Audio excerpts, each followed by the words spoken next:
কাদের মোল্লা সাহেবকে যখন ফাঁসি দিয়ে দেওয়ার আগে বারবার জামাত নীতিবিদদের সাথে কারাগারে বসা হয়েছে, আপনারা শুধু বিএনপিকে ছেড়ে দেন, আপনারা শুধু বিএনপিকে ছেড়ে দেন, তাহলে আপনাদেরকে আমরা ফাঁসি দিব না। জামাত কম্প্রোমাইজ করে নাই, জীবন দিয়েছে, কম্প্রোমাইজ করে নাই। 50% চাঁদাবাজি বন্ধ হয়ে যাবে যদি আপনি ব্যানার পেস্টুন পলিসি বন্ধ করে দেন। কিন্তু জামাতের কেউ তো পাকিস্তান যায়নি, জামাতের কেউ তো মোসলেকা দিয়ে লন্ডন যায়নি যে আমি মোসলেকা দিয়ে রাজনীতি করবো না।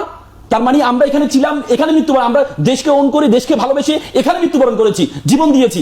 জামাতের নেতৃবৃন্দকে কাদের মোল্লা সাহেবকে যখন ফাঁসি দিয়ে দেওয়ার আগে বারবার জামাত নীতিবিদদের সাথে কারাগারে বসা হয়েছে, আপনারা শুধু বিএনপিকে ছেড়ে দেন, আপনারা শুধু বিএনপিকে ছেড়ে দেন, তাহলে আপনাদেরকে আমরা ফাঁসি দিব না। জামাত কম্প্রোমাইজ করে নাই, জীবন দিয়েছে, কম্প্রোমাইজ করে নাই।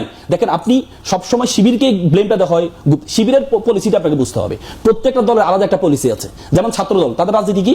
তাদের রাজনীতি ব্যানার পেস্টুন সম্বলিত।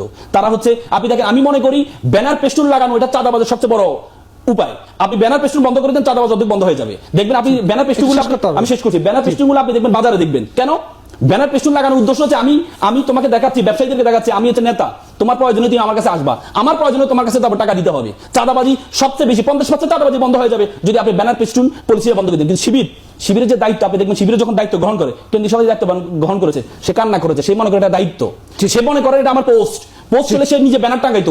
সুতরাং প্রত্যেকটা দলের আলাদা একটা প্যাটার্ন আছে, প্রত্যেকটা দলের আলাদা একটা প্যাটার্ন আছে। শিবিরের প্যাটার্ন হচ্ছে একরকম, ছাত্র দলের প্যাটার্ন হচ্ছে ভিন্ন রকম। সুতরাং কেউ যদি এই গুপ্ত কথা বলে, তাহলে 17-18 বছর সে যে বাংলাদেশে ছিল না সেটাই প্রমাণিত।